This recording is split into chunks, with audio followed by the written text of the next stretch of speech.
नमस्कार।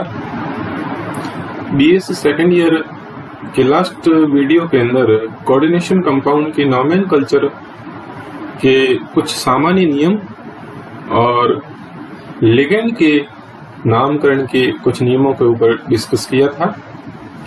आज के वीडियो के अंदर उसके बाद केंद्रीय धातु आयन के नामकरण और सेतु संकुलों के नामकरण पर डिस्कस करूंगा।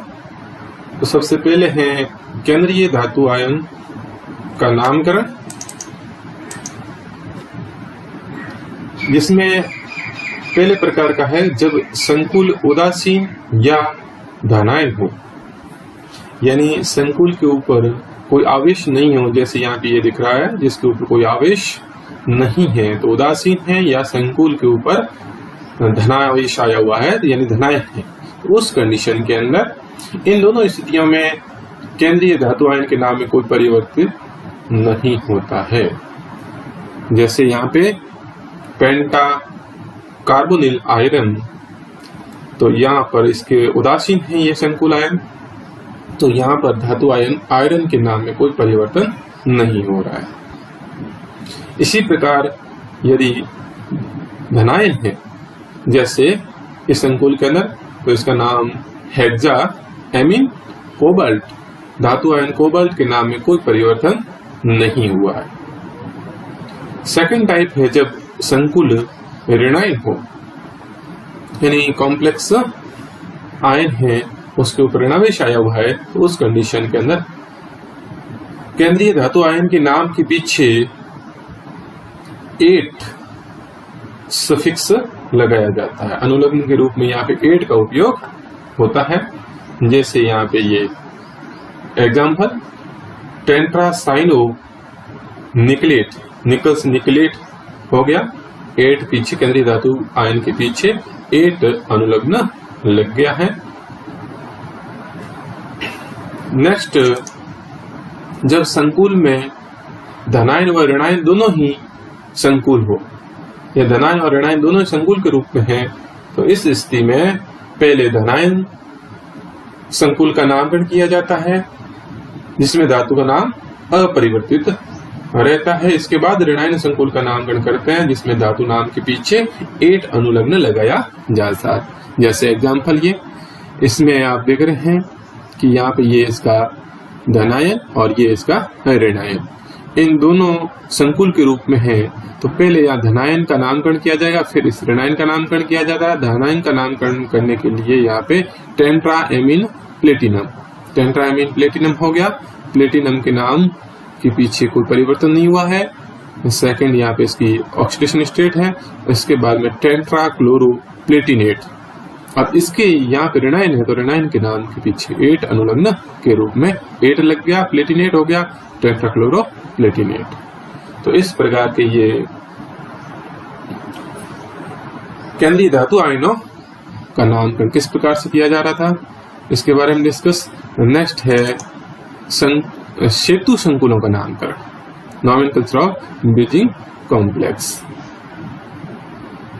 दो धातु आयनों से सेतु बंध, ब्रिजिंग बॉन्ड बनाने वाले लिगेंड को सेतु लिगेंड कहते हैं। यानी कि ऐसा लिगेंड है जो दो धातु आयनों के साथ में बॉन्ड बना रहा है, उनके बीच में सेतु का काम कर रहा है, ऐसे लिगेंड को सेतु लिगेंड कहते हैं। और इन लिगेंडों का नामकरण करते समय इनके नाम से पहले म्यू चिन्ह लगाया जाता है। ये सिंबल के रूप में म्यू का यूज में लिया जाता है। तो इसमें भी फर्स्ट टाइप है सममित सेतु बंध युक्त यौगिकों का नामकरण। ऐसे कॉम्प्लेक्स कंपाउंड जो कैसे हैं, सिमेट्रिकल है, सममित है, यानी यहाँ पर जो सेतु बंध युक्त लिगेंड है, जो सेतु बंध बना रहा है, तो उनके दोनों साइड में एनवायरमेंट क्या है, समान है। यहाँ पे दिख रहा है आपको कि जैसे ये जो एग्जाम्पल है इसमें ये सेतु लिगेंड है हाइड्रोक्सो, जो इधर क्रोमियम से जुड़ा हुआ है, इधर भी क्रोमियम दो धातु आयनों से जुड़ा हुआ है, तो इस साइड में भी पेंटामीन है और इस साइड में भी पेंटामीन है, इसलिए क्या है, ये सममित है। तो इसमें भी आगे ए टाइप है कि यदि अणु में एक ही सेतु लिगेंड हो, सेतु लिगेंड कितना है, एक ही है, तो म्यू के बाद सेतु लिगेंड तथा बाद में अन्य लिगेंडों तथा धातु आयन का नामकरण किया जाता है। यानी सबसे पहले तो यहाँ पे म्यू, उसके बाद में सेतु लिगेंड और उसके बाद में अन्य लिगेंडों और धातु आयन का नामकरण किया जाता है। जैसे ये एग्जाम्पल, तो यहाँ पे सबसे पहले तो यहाँ पे म्यू लग गया, उसके बाद में यहाँ सेतु लिगेंड यहाँ पे है हाइड्रोक्सो, तो हाइड्रोक्सो, उसके बाद आपको दिख रहे हैं कि इसके दोनों साइड एक जैसे एनवायरमेंट वाले हैं, तो इनके लिए यूज हो गया यहाँ पे दोनों के लिए बिस। और कोष्टक के अंदर यहाँ पे पेंटामीन, दोनों साइड में पेंटामीन हो गया, तो पेंटामीन क्रोमियम, और क्रोमियम की ऑक्सीडेशन स्टेट यहाँ पे 3rd है, और क्लोराइड आगे रेनाइन के रूप में यहाँ पे क्या है, क्लोराइड है, तो क्लोराइड यूज में हो गया, नामकरण किया जाएगा। नेक्स्ट यहाँ पे बी,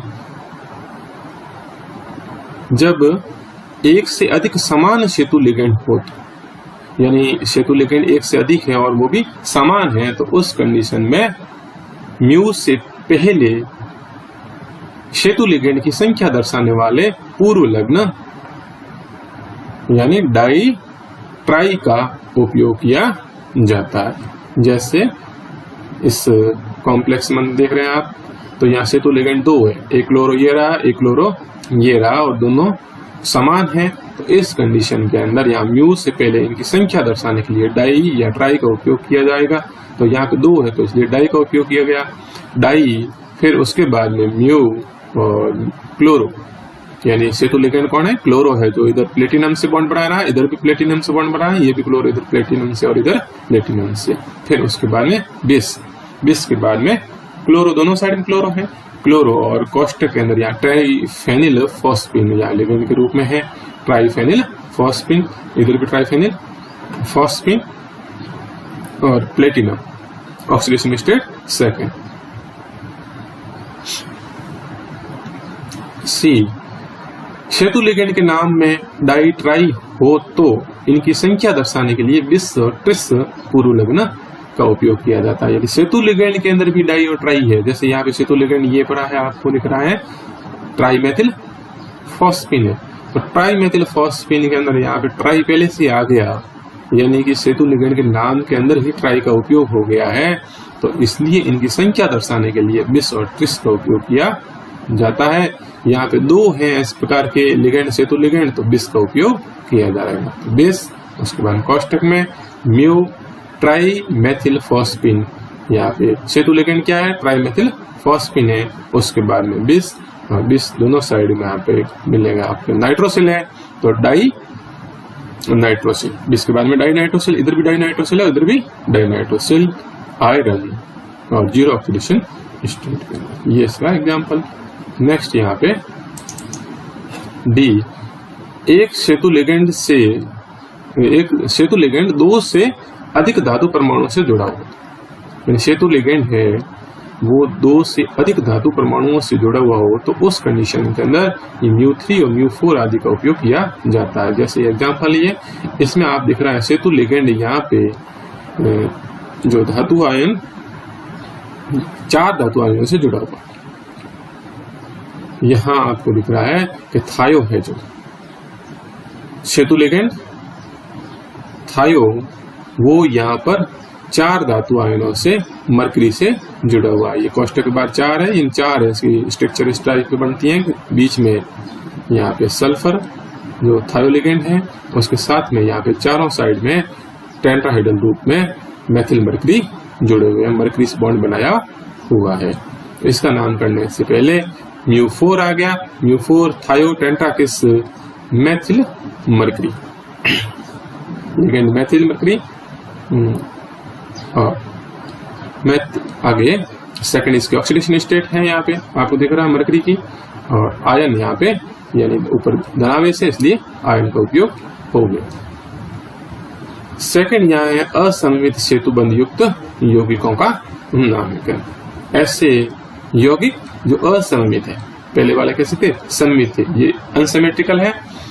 अनसिमेट्रिकल वालों के लिए नाम करने के लिए यौगिकों के लिगेंडों का नामकरण अंग्रेजी वर्णमाला के क्रम में करते हैं। बस यहाँ पे जो इंग्लिश के अल्फाबेट है उस क्रम में किया जाएगा। जैसे ये एग्जाम्पल, तो यहाँ पे आप दिख रहे हैं जो लिगेंड है वो कौन कौन से कोबाल्ट से जुड़े हुए हैं। तो यहाँ पे एक तो ये हाइपरऑक्सो है, ये एमिडो है और एमीन है और क्लोरो है। तो इन सब में अल्फाबेट के अंदर पहले आता है एमिडो आता है, और एमिडो किस रूप क्या है, सेतु लिगेंड है, इसलिए क्या आ गया म्यू एमिडो। उसके बाद में एमिडो के बाद में अल्फाबेट में एमीन आता है। तो एमीन कितने, 4 और 2 इधर वाले, तो हेक्सामीन हो गया, हेक्सामीन। और उस एमीन के बाद में यहाँ क्लोरो सी आता है, यानी हाइपरऑक्सो एच से स्पेलिंग स्टार्ट हो रही है तो बाद में आएगा, उससे पहले क्लोरो आ जाएगा। क्लोरो कितने हैं, 2 है यहाँ पे, तो डाई क्लोरो, फिर म्यू, और म्यू के बाद में हाइपरऑक्सो, हाइपरऑक्सो यहाँ पे O2, ये जो दिख रहा है आपको यहाँ, ये जो सेतु लिगेंड के रूप में है, दोनों साइड कोबाल्ट से जुड़ा हुआ है। और उसके बाद में डाई कोबाल्ट, अब यहाँ पे डाई कोबाल्ट आ गया है, 2 कोबाल्ट है, एक ये और एक ये, तो डाई कोबाल्ट कोष्ठक के अंदर इसकी ऑक्सीडेशन स्टेट 3rd क्लोराइड, आगे क्लोराइड आ जाए। इस रूप प्रकार यहाँ पे असममित सेतुबंध युक्त लिगेंडों का नामकरण किया जाता है। नेक्स्ट यहाँ पे धातु धातु सेतुबंध युक्त संकुलों का नामकरण, ऐसे संकुल यौगिक जिसमें धातु धातु के बीच में सेतुबंध बना हुआ है। तो ऐसे संकुल जिसमें एक धातु आयन दूसरे धातु आयन से बंध बनाता है, इस धातु के नाम से पहले यहाँ पे बाई पूर्व लग्न का उपयोग किया जाता है। जैसे यहाँ पे एग्जाम्पल, तो इसमें आप देख रहे हैं, तो एमीन कितने हैं यहाँ पे, 4 इधर के और 4 इधर के, टोटल हो गए 8, तो ऑक्टा एमीन। उसके बाद में क्लोरो कितने हैं, तो क्लोरो यहाँ पे ये एक तो ये रहा और एक ये रहा, 2 रहे, तो डाई क्लोरो। और प्लेटिनम प्लेटिनम के बीच में बॉन्ड बना हुआ है, यहाँ आ गया बाई, और उसके बाद में प्लेटिनम और ऑक्सीडेशन स्टेट 2nd, और ये जो ऋणायन है क्लोराइड, तो ये आगे नामकरण में आ गया क्लोराइड। तो इस प्रकार से ये धातु धातु के बीच में बॉन्ड बना हुआ है, तो उनका नामकरण कैसे किया जाता है, तो धातु धातु के बीच में बॉन्ड होने की स्थिति में धातु के नाम से पहले यहाँ पे बाई का उपयोग किया जाता है। नेक्स्ट यहाँ ज्यामितीय समअवयवों का नामकरण, इनका नामकरण करने से पूर्व शिष्ट यानी समपक्ष तथा विपक्ष यानी ट्रांस लिखा जाता है। तो इसका जो नाम सिस लेटिंग, तो इसका नामकरण करने के लिए इसमें आपको दिख रहा है क्लोरो दोनों साइड में है, इधर एमीन दोनों साइड में है, तो यहाँ पे सिस है, तो यहाँ पे समपक्ष आ गया, समपक्ष डाई एमीन है, 2 एमीन हो गया, ए से स्पेलिंग है तो पहले आएगा डाई एमीन, फिर डाई क्लोरो प्लेटिनम 2nd, और सेम इसी प्रकार का है, लेकिन ये ट्रांसफॉर्म में है, एक दूसरे के सामने है, क्लोरो क्लोरो और एमीन एमीन ट्रांसप्लेटिंग। तो इसका नाम से पहले विपक्ष यानी trans, di amine di chloro platinum 2nd। इस प्रकार से ये ज्यामितीय समअवयवों का नामकरण करने से पूर्व शिस और ट्रांस का उपयोग किया जाता है। प्रकाश के समअवयवों का नामकरण किस प्रकार करते हैं, देखो कि दक्षिण ध्रुवण गुणक जो है डेक्स्ट्रो रोटेटरी है पदार्थ, उनके लिए डी या प्लस तथा वाम ध्रुवण गुणक यानी ल्यूवर रोटेटरी समअवयवी पदार्थ के लिए एल या माइनस का उपयोग संकुल आयन के नाम से पूर्व किया जाता है। संकुल आयन का जो नामकरण है उससे भी पूर्व डी या एल का उपयोग किया जाता है। तो जैसे ये इसका एग्जाम्पल इसमें आपको दिख रहा है कि नामकरण करने के लिए यहाँ पे संकुल आयन का है कोष्टक, बड़े वाले कोष्टक के अंदर वाला, उससे नाम से पूर्व यहाँ पे डी या एल का उपयोग किया जाएगा। तो डी यहाँ पे लिखा हुआ आ गया है, तो ये कैसा है पदार्थ, ये डेक्स्ट्रो रोटेटरी है। तो नामकरण करने के लिए पोटेशियम आ गया पहले, पोटेशियम, उसके बाद में यहाँ पे डी आ गया, और अब संकुल आयन का ट्राई ऑक्सीडेटो इरिडिएट, 3rd ऑक्सीडेशन स्टेट है इरिडियम की यहाँ पे। तो इस प्रकार से इसका नामकरण हो जाता है। नेक्स्ट यहाँ पे सूत्र लिखना। अब किस प्रकार से यहाँ पे आपको एक यौगिक का नाम दे देंगे, IUPAC उसका नाम लिखा हुआ है कोऑर्डिनेशन कंपाउंड का, और फिर उससे सूत्र लिखना है आपको। तो सूत्र लिखने के लिए क्या क्या नियम है इसके, तो क्रमबद्ध तरीके से यहाँ पे इन नियमों को पढ़ते हैं और फिर आगे एग्जाम्पल द्वारा इसको एक्सप्लेन करूंगा। उपसंयोजक यौगिकों को सूत्र लिखने के नियम है, उसमें से फर्स्ट है संकुल यौगिकों में सर्वप्रथम धनायन तथा उसके बाद ऋणायन का सूत्र पृथक करके लिखा जाता है। जो नाम दिया हुआ है उस नाम के अनुसार जो धनायन है उसका सूत्र और ऋणायन है उसका सूत्र दोनों साथ साथ में पास पास में लिखे जाएंगे। जटिल आयन से बाहर प्राथमिक संयोजकता के रूप में उपस्थित आयनों का आवेश सहित सूत्र लिखा जाता है। यहाँ पे आपको क्या किया जाएगा कि जटिल आयन है, जो संकुल आयन है, उसके ऊपर तो आवेश क्या है वो पहले पता नहीं चलेगा, लेकिन जो उसके बाद ऋणायन है उनको यहाँ पे जो आयन है उपस्थित जो प्राथमिक संयोजकता के रूप में है उनको यहाँ पे पास में लिखा जाएगा, जिसके ऊपर आपको आवेश भी लिखा जाएगा। उसके बाद में जटिल आयन का सूत्र है वो बड़े कोष्टक में लिखा जाता है, यानी बड़ा कोष्टक लगा देंगे। कॉम्प्लेक्स आयन का फॉर्मूला लिख करके उसके चारों तरफ बड़ा वाला कोष्टक लगा दिया जाता है। जटिल आयन का सूत्र लिखते समय सर्वप्रथम धातु आयन का प्रतीक लिखने का क्रम है। यहाँ बड़े वाले कोष्टक के अंदर सबसे पहले धातु आयन का प्रतीक, उसके बाद लिगेंड, और लिगेंडों में भी क्रमशः पहले ऋणायनी लिगेंड, उसके बाद में उदासीनी तथा अंत में धनायनी लिगेंड का सूत्र लिखा जाता है। पहले ऋणायन, फिर उदासीन और फिर धनायनी लिगेंड है। 3 टाइप के लिगेंड थे, उसमें इस क्रम में उस सूत्र में लिखा जाएगा। एक समूह के एक से अधिक लिगेंड होने पर अंग्रेजी वर्णमाला के क्रमानुसार लिखे जाते हैं। यदि एक समूह के एक से अधिक लिगेंड है यहाँ पे, तो उस कंडीशन के अंदर अंग्रेजी वर्णमाला के क्रमानुसार लिखे जाएंगे। यहाँ पे जैसे ऋणायनी लिगेंड है 2 या 2 से अधिक है, या धनायनी लिगेंड है या उदासीन लिगेंड 2 या 2 से अधिक है, तो उस कंडीशन के अंदर उनको फिर अंग्रेजी वर्णमाला के क्रमानुसार लिखा जाएगा। जैसे एक्वा और एमीन है, और एक्वा और एमीन है दोनों ही कैसे उदासीन लिगेंड है, लेकिन उसमें पहले कौन सा आएगा, तो पहले वहां पे एमीन आएगा, या अल्फाबेट में एमीन पहले आएगा और एक्वा बाद में आएगा। नेक्स्ट इसका नियम, जटिल आयन पर आवेश की गणना। अब उस जटिल आयन के ऊपर जो आवेश है, जैसे यहाँ पे एग्जाम्पल में देख रहा हूँ आपके, तो जटिल आयन पर आवेश की गणना धातु की ऑक्सीकरण अवस्था, धातु की जो ऑक्सीकरण अवस्था कहाँ दी हुई होगी, वो जो नाम दिया हुआ होगा, और नाम के अंदर छोटे वाले कोष्टक के अंदर ये जिस नाम दिया हुआ होता है उससे सूत्र लिखना है फॉर्मूला। तो इसके अंदर आप देख रहे हो ये छोटे वाले कोष्टक के अंदर यहाँ पे ये थर्ड लिख रहा है रोमन अंकों में, ये थर्ड इस कोबाल्ट की ऑक्सीकरण अवस्था है। तो उस धातु की ऑक्सीकरण अवस्था तथा लिगेंडों की आवेश की सहायता से ज्ञात करते हैं। अब लिगेंडों के ऊपर आवेश क्या क्या है होता है वो तो याद रखना होता है, उसके आधार पर यहाँ पे जटिल आयन पर आवेश का मान ज्ञात किया जाता है, बराबर हो जाता है धातु आयन पर आवेश प्लस सभी लिगेंडों पर कुल आवेश। इस प्रकार से फॉर्मूले से ज्ञात किया जाएगा जटिल आयन पर आवेश।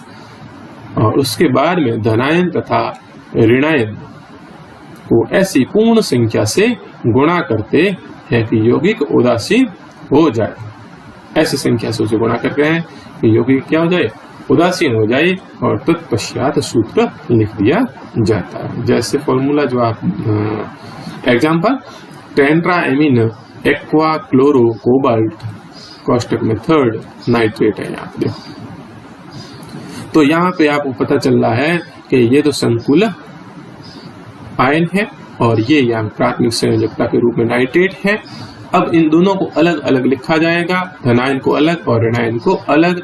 धनायन ये है और ऋणायन ये। अब ऋणायन को लिख दिया है पहले मान लिया, और ऋणायन के ऊपर आप नाइट्रेट को लिख दिया, और ऋणायन के ऊपर आवेश भी लिखना है। नाइट्रेट को पता है -1 होता है, तो ये आवेश भी लिख दिया। अब यहाँ पे मैं बता रहा हूँ इसका संकुल आयन का कैसे लिखना है। तो ये बड़े वाले कोष्टक में शुरू करेंगे। सबसे पहले क्या बताया है, सबसे पहले यहाँ पे धातु आयन का फॉर्मूला प्रतीक लिखेंगे, कोबाल्ट का CO। उसके बाद में यहाँ पे आपको लिगेंडों का फॉर्मूला लिखना है और वो भी क्रमानुसार पहले आएगा। तो इस प्रकार से यहाँ पे ऋणायनी लिगेंड पहले, ऋणायनी में यहाँ पे दिख रहा है आपको क्लोरो है, एक्वा और एमीन कैसे है, ये यहाँ पे उदासीन है। तो क्लोरो यहाँ पे ऋणायनी है, तो क्लोरो यहाँ पे पहले आ गया। उसके बाद में क्लोरो एक ही है इसलिए एक ही रहेगा।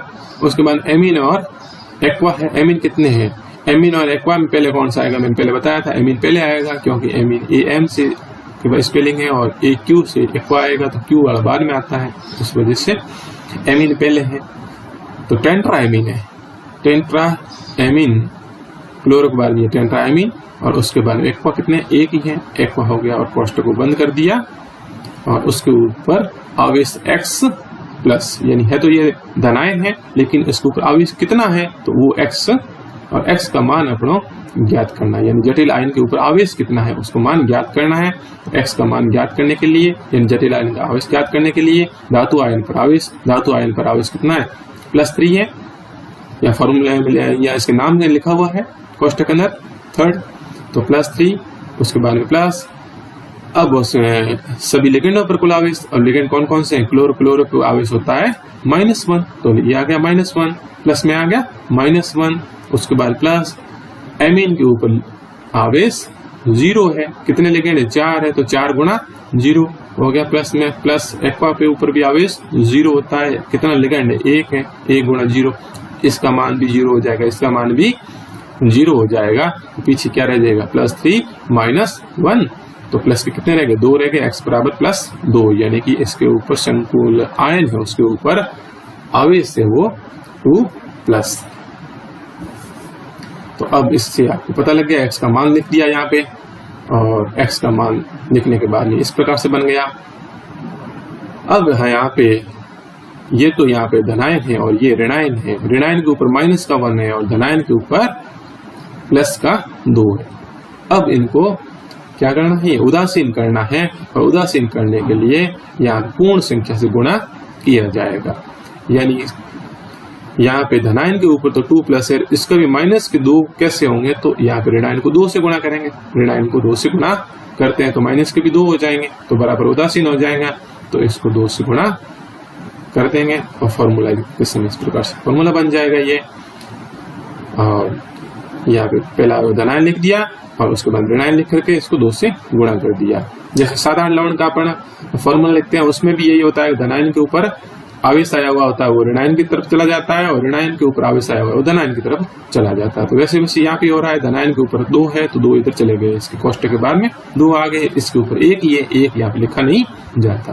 तो इस प्रकार से इसका एक फॉर्मूला बन गया।